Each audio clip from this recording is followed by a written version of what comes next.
नमस्कार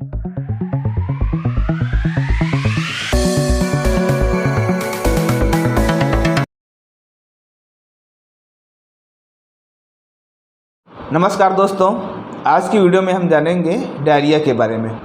डायरिया के प्रकार, कारण, लक्षण एवं इलाज के बारे में। तो ड्यूरेशन और सीवियरिटी के हिसाब से डायरिया दो प्रकार का होता है, एक एक्यूट और दूसरा क्रोनिक।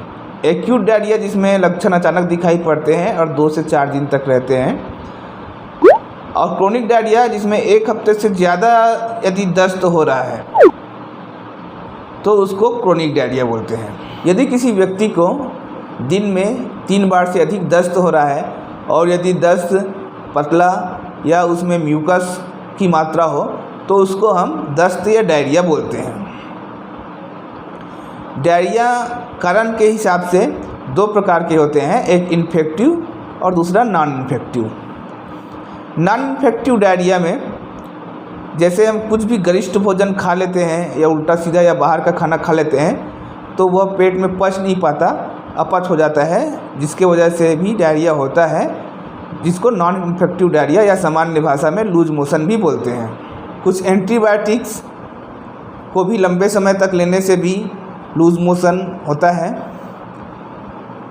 कुछ दवाई जैसे कि आयरन की टेबलेट, उसको भी लंबे समय तक लेने से उसके वजह से भी नॉन इन्फेक्टिव डायरिया या लूज मोशन होता है। यदि कोई व्यक्ति लंबे समय से लैक्सेटिव ले रहा हो, जैसे कि डल्कोलेक्स, क्रीमाफिन, कसीरा इत्यादि ले रहा हो, तो उसकी वजह से भी डायरिया हो सकता है। तो यह भी नॉन इन्फेक्टिव डायरिया है।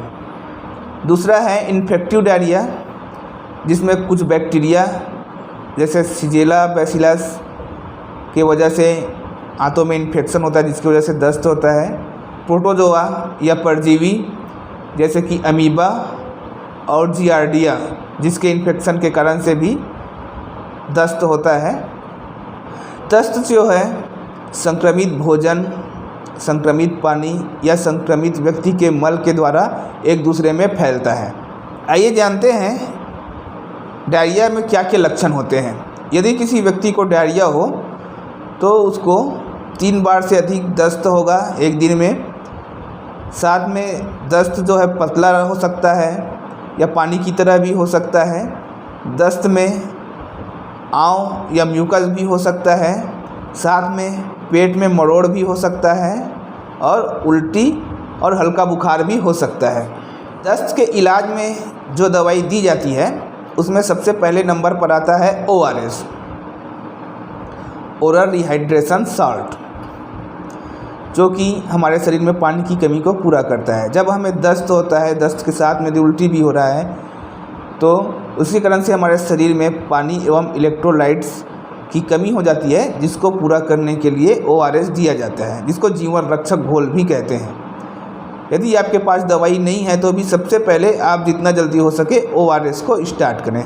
यदि आपके पास ORS ना हो तो आप घर पर भी ORS बना सकते हैं। जैसे कि 1 गिलास पानी में 1 चुटकी नमक डालना है और 1 चम्मच शक्कर डालना है, और यदि नींबू हो तो उसमें आधा नींबू भी डाल सकते हैं, और उसको जितना हो सके मरीज़ को देना है हर दस्त के बाद या हर 1 घंटे या आधा घंटे के अंतराल में। दूसरा है जिंक। खास करके यदि छोटे बच्चों को दस्त हो तो 14 दिन तक जिंक देना बहुत आवश्यक होता है ORS के साथ में।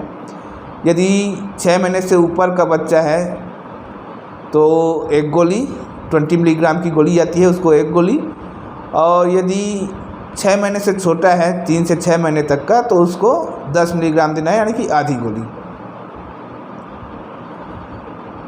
तीसरा जो है वह है जो उसके कॉसेस के आधार पर कि कौन सा संक्रमण है, उसके आधार पर हम दवाई देते हैं।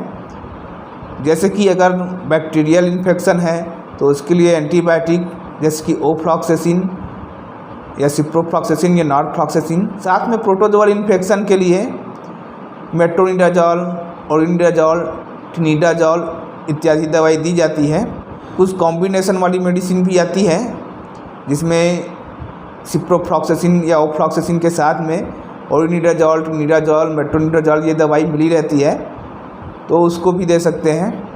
साथ में पेट दर्द के लिए डाइसाइक्लोमिन की गोली या फिर मेफिनेमिक एसिड की गोली या फिर ड्रोटावेडिन की गोली, कॉम्बिनेशन वाली दवाई भी आती है जिसमें डाइसाइक्लोमिन मेफिनेमिक एसिड मिला रहता है या ड्रोटावेडिन और मेफिनेमिक एसिड मिला रहता है, जैसे कि Cyclopam tablet, Meftal Spas tablet, ड्रॉट टेबलेट, ड्रॉट एम टेबलेट, ये सभी दवाई पेट दर्द के लिए दी जाती है। साथ में यदि उल्टी हो रही हो तो उल्टी की दवाई जैसे कि डोमपेरिडोम, पेरिनार या ओंडास्ट्रॉन एक गोली खाली पेट सुबह शाम दे सकते हैं। साथ में यदि फीवर हो तो उसके लिए पैरासीटामॉल की गोली जैसे कि डोलो 650 mg आता है वो दे सकते हैं। मल्टीविटामिन की गोली या बी कॉम्प्लेक्स की गोली जैसे कि बीकासुल या कोबाडेक्स या निरोबियान फोर्ट। एसिडिटी या गैस प्रॉब्लम न हो उसके लिए टेबलेट पेंटोप्राजोल, कैप्सूल ओमेप्राजोल या कैप्सूल रेमेप्राजोल ले सकते हैं। यदि नॉन इन्फेक्टिव डायरिया हो तो उसके इलाज के लिए सबसे पहले तो यदि आप कोई दवाई ले रहे हैं, कोई लैक्सेटिव वगैरह ले रहे हैं या कोई दवाई ले रहे हैं, एंटीबायोटिक्स, आयरन का टेबलेट वगैरह ले रहे हैं, तो उसको बंद कर। अपच की वजह से डायरिया हो तो उसके लिए एरिस्टोजाइम कैप्सूल, सिरप आदि ले सकते हैं। साथ में लोप्रामाइड की टेबलेट एक गोली सुबह शाम लेने से जो नॉन इन्फेक्टिव डायरिया या लूज मोशन है वो दवाइयों से ठीक नहीं होने पर डॉक्टर्स दस्त को कंट्रोल करने के लिए कुछ इंजेक्शन और आईवी ड्रिप भी लगाते हैं। यदि मरीज बहुत अधिक डिहाइड्रेट हो गया है, बहुत अधिक पानी की कमी हो गई है, तो उस कंडीशन में मरीज को तुरंत हॉस्पिटल ले जाना ज़रूरी होता है। अब आइए जानते हैं कि डायरिया से कैसे बचा जाए। तो दस्त से बचने के लिए आप खुले में रखे भोजन, होटल ढाबे का भोजन खास करके बरसात के दिनों में न करें। पानी को उबाल कर पिएं। शौच से आने के बाद हाथों को अच्छे से साबुन से या हैंड वॉश से साफ़ करें। खाना खाने के पहले हमेशा हाथों को साबुन से या हैंड वॉश से साफ़ करें। डायरिया के बारे में यह जानकारी आप लोगों को कैसी लगी कमेंट्स करके ज़रूर बताएं। अगर यह जानकारी आप लोगों को अच्छी लगी हो तो वीडियो को लाइक शेयर ज़रूर करें और अभी तक हमारे चैनल को सब्सक्राइब नहीं किए तो चैनल को सब्सक्राइब कर लें। तो फिर मिलेंगे नेक्स्ट वीडियो में, तब तक के लिए नमस्कार।